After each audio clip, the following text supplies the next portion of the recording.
One Piece Chapter 185 dibuka dengan memperlihatkan keadaan bagian belakang Pulau Nigashima, tempat di mana beberapa sarung pedang merah Hoden berada.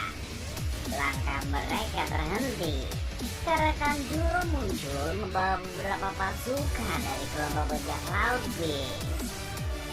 Ditambah lagi, ada satu makhluk yang mencolok sedang berada di atas kuda, seorang samurai tanpa kepala. Makhluk itu tidak lain hanya gambar menakjubkan dari Kanjuro yang membuat Izo sedikit terkejut karena Kanjuro sebenarnya pintar dalam menggambar. Samurai tanpa kepala, kata Kanjuro seperti para sarung pedang merah Hoden. Memang tidak secara gamblang ia katakan apa maksudnya, tapi menurut Mimin itu karena sarung pedang merah Hoden telah kehilangan tuannya, Kozuki Oden. Sedangkan tuan mereka yang baru, Kozuki Momonosuke, juga akan dieksekusi mati sebentar lagi. Di sana, Kanjuro sangat yakin bahwa Scarface Oden akan datang ke Pulau Nigashima. Scarface Oden akan datang ke Pulau Nigashima. Meski tidak ada tanda-tanda kedatangan para samurai karena penyebaran serta penyusupan mereka sangat baik, Kanjuro tetap percaya mereka akan muncul. Kanjuro tahu sendiri betapa tangguhnya kekuatan mereka semua. Kanjuro juga menceritakan soal keadaan Momonosuke. Kata Kanjuro, Momonosuke sempat mencoba melarikan diri dengan memotong tali menggunakan pisau yang ia dapat entah dari mana. Kemudian ia juga berhasil melukai tangan Kanjuro. Sebagai ganjaran atas perbuatan tersebut, Kanjuro menghajar Momonosuke dengan brutal. Mendengar hal itu, Kikunojo sangat sedih dan emosi. Dari awal, Kiku memang sudah memakai baju zirah pertanda dia siap untuk bertarung habis-habisan.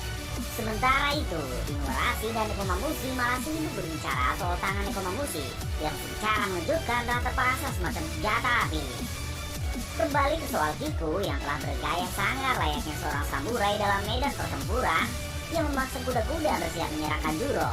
Kiku berkata, Kanjuro sebaiknya menutup mulut karena bila Kanjuro terkena tebasan dari Kiku, maka lukanya akan membekas sampai akhirat dan menyiksa jiwa selamanya, bagai salju yang tersisa pada musim semi. Perkataan yang mantap dengan penampilan yang memukau, Kiku berhasil mencuri perhatian. Mari lupakan sebentar wajah Kiku yang seperti wanita padahal ia laki-laki. Hal penting yang harus dipikirkan saat ini adalah seberapa tangguh Kiku dalam pertarungan. Kiku segera maju, mencoba menebas Kanjuro memakai katana yang dimiliki. Serangan tersebut ditahan oleh Kanjuro dengan kuas besar yang dia pegang, sehingga terjadi benturan suku kaki yang sangat dahsyat. Percuma mereka berdua yang bertarung, kawan-kawan Kiku dan pasukan yang dibawa oleh Kanjuro pun saling serang, walau adegan pertarungan mereka tidak dilihatkan dengan lengkap. Namun, ada satu hal menarik yang sempat terlihat di mana satu kaki milik Inuarashi yang telah buntung sudah ia ganti dengan pedang. Cerita kemudian beralih ke tempat di mana Luffy dan Yamato berada, di loteng istana. Yamato berkata, ia yang telah menjadi Kozuki Oden yang baru terus mencari informasi sampai akhirnya Yamato tahu bahwa Luffy adalah adik dari Ace. Ia pun bilang bahwa dirinya berpikir Luffy akan mau untuk mengizinkannya berlayar di atas kapal milik Luffy. Perkataan itu seperti menjadi harapan yang menyenangkan bagi para penggemar yang ingin Yamato menjadi kru baru Luffy. Tanda-tanda ke arah sana memang ada. Ditambah lagi perkataan Yamato dalam chapter kali ini semakin meningkatkan presentase kemungkinan hal tersebut bakal terjadi. Di depan Yamato, Luffy malah terlihat kesal karena Yamato yang ingin menjadi Kozuki Oden. Luffy bilang Kozuki Oden merupakan sosok yang sangat disukai oleh banyak orang. Tidak mungkin orang-orang bisa menerima Yamato sebagai Kozuki Oden yang baru. Lucunya, Yamato sendiri memang menyadari hal itu, kemudian berkata bahwa Luffy malahan yang lebih pantas menjadi Kozuki Oden. Sampai-sampai membuat Luffy menjadi bingung mengapa Yamato berkata demikian. Yamato melanjutkan bicaranya, kali ini soal ia yang tidak bisa bebas karena di tangannya terdapat borgol yang dapat meledak. Jika Yamato pergi meninggalkan Onigashima, maka borgol itu akan segera meledak sehingga bisa membuat kedua lengannya putus. Sebenarnya Yamato pernah menyangka kalau itu cuma bohong, karena orang tua mana yang mau anaknya sendiri meledak. Namun, melihat karakter Kaido yang sangat jahat dan bengis, Yamato takut kalau borgol yang bisa meledak itu ternyata benar. Sejak umur 8 tahun, Yamato tidak bisa pergi. Bahkan dirinya sering dipukul oleh Kaido. Meski Yamato melawan, ia selalu kalah. Luffy pun berkata, dia bisa saja membantu Yamato melepaskan borgol itu, asal Yamato mau membantu Luffy dan kawan-kawan dalam pertarungan. Luffy juga bilang, meski di hadapan Yamato, tetap saja Luffy akan menghajar Kaido. Yamato sama sekali tak keberatan ayahnya akan diajar. Malah Yamato juga mau menghajar Kaido bila perlu. Sementara itu, Kaido sedang berpidato dan disiarkan menggunakan Denden Bushi khusus untuk merekam dan menyiarkan siaran langsung. Kaido bicara soal Shichibukai yang telah dihapus oleh pemerintah dunia. Kabar yang tentu sangat menghebohkan. Meski begitu, keputusan pemerintah dunia dalam membubarkan Shichibukai tidak aneh. Karena Kaido tahu pemerintah dunia sangat percaya diri dengan kekuatan baru milik Angkatan Laut. Kekuatan baru tersebut adalah unit SSG yang masih misterius. Kekuatan dari unit SSG digadang-gadang sangat hebat, sehingga kekuatan dari Shichibukai sudah tidak diperlukan lagi. Kaido sama sekali tidak gentar, walau Angkatan Laut sekarang ini telah semakin kuat. Pasalnya, Kaido telah beraliansi dengan Big Mom, yang mana aliansi dua orang Yonko menciptakan kekuatan dengan daya tempur luar biasa. Kaido sebagai makhluk terkuat dan Big Mom sebagai penghancur sejati, kekuatan keduanya secara individual saja sudah berada di atas logika manusia. Belum lagi mereka sama-sama memiliki pasukan yang kuat dan banyak, sehingga gabungan kekuatan penuh dari bajak laut Beast dan bajak laut Big Mom membuat Kaido sangat percaya diri. Kaido dan Big Mom berniat untuk mengincar senjata kuno, karena kekuatan dari senjata kuno benar-benar mengerikan. Tiba-tiba saat Kaido berpidato, Big Mom muncul membawa pasukan benar-benar mati yang telah ia hidupkan dengan kekuatan buah iblis Sorosou Nomi.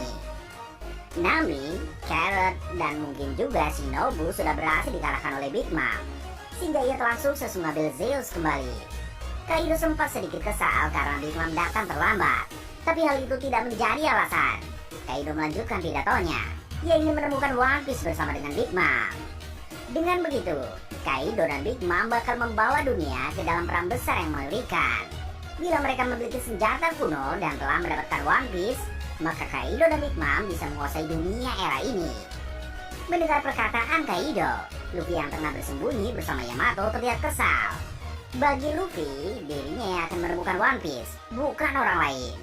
Karena siapa saja yang berhasil ke Laut Tel dan menemukan One Piece akan diakui sebagai Raja Bajak Laut.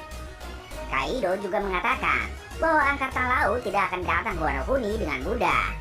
Sebab Wano Kuni memiliki benteng alami karena untuk memasukinya sangat sulit berkat air terjun besar yang harus dipanjat terlebih dahulu. Wano Kuni pun akan dijadikan wilayah bebas hukum, tempat yang akan menjadi surga bagi para bajak laut. Surga bagi para bajak laut mengingatkan Min akan Beir, tempat yang dikuasai oleh Kurohige sekarang. Wano Kuni akan menjadi wilayah yang seperti itu. Bahkan Kaido ingin menambah pabrik senjata dan membuat orang-orang dari ibu kota bunga menjadi tenaga kerja. Mendengar perkataan Kaido, Orochi merasa kesal karena ibu kota bunga harusnya adalah wilayah yang dikuasai oleh Orochi. Orochi juga menyinggung jasanya yang telah membuat Kaido mendapatkan banyak senjata sampai saat ini. Namun hal mengejutkan terjadi, di mana Kaido dengan cepat menebas leher Orochi menggunakan pedang berukuran besar milik King. Kepala Orochi terpisah dari badannya, membuat seluruh pengikut Orochi kaget saat menyaksikan kejadian tersebut. Benar kata Law dulu kepada Doflamingo bahwa Kaido bukan orang yang bisa diajak berkompromi. Orochi kali ini menjadi korban keganasan dari Kaido, tapi Mimin belum yakin dia sudah mati. Kematian dalam cerita One Piece adalah sesuatu yang jarang terjadi, hanya apabila sangat diperlukan saja. Rasanya kurang memuaskan bila Orochi juga mati di tangan Kaido. Bila Orochi ternyata masih hidup, meski kepalanya sudah terpenggal, hal itu sudah pasti berkat kekuatan dari buah iblis zon mitologi Yamata no Orochi yang ia konsumsi. Kekuatan dari buah iblis tersebut bisa menjadi satu-satunya harapan mengapa Orochi bertahan hidup. Para samurai dan ninja yang mengikuti Orochi diberi kesempatan bagi Kaido untuk memilih, untuk dibawa Kaido untuk menjadi bajak laut atau melawan dan mati. Mereka belum memberi jawaban, tapi melihat keadaannya, besar kemungkinan mereka mau tunduk di bawah Kaido. Kecuali Orochi masih hidup, maka ada kemungkinan mereka akan melawan Kaido karena diperintah oleh Orochi. Kaido pun mengatakan bahwa Onigashima akan dipindahkan ke ibu kota bunga, sehingga Wano Kuni akan berakhir. Negeri Wano bakal berubah menjadi New Onigashima, sesuai dengan rencana yang telah dirancang oleh Kaido. Di New Onigashima, Yamato akan menjadi shogun baru dan memimpin negeri tersebut. Walaupun sering mengajar Yamato, tapi rupanya Kaido memiliki rencana besar untuk anaknya itu. Yamato dan Luffy juga telah ketahuan karena mereka terjatuh dari loteng, sehingga kru bajak laut Beast mencoba menangkap mereka. Bahkan para Tobiroko pun segera dipanggil, sehingga dapat dipastikan kekacauan besar bakal terjadi.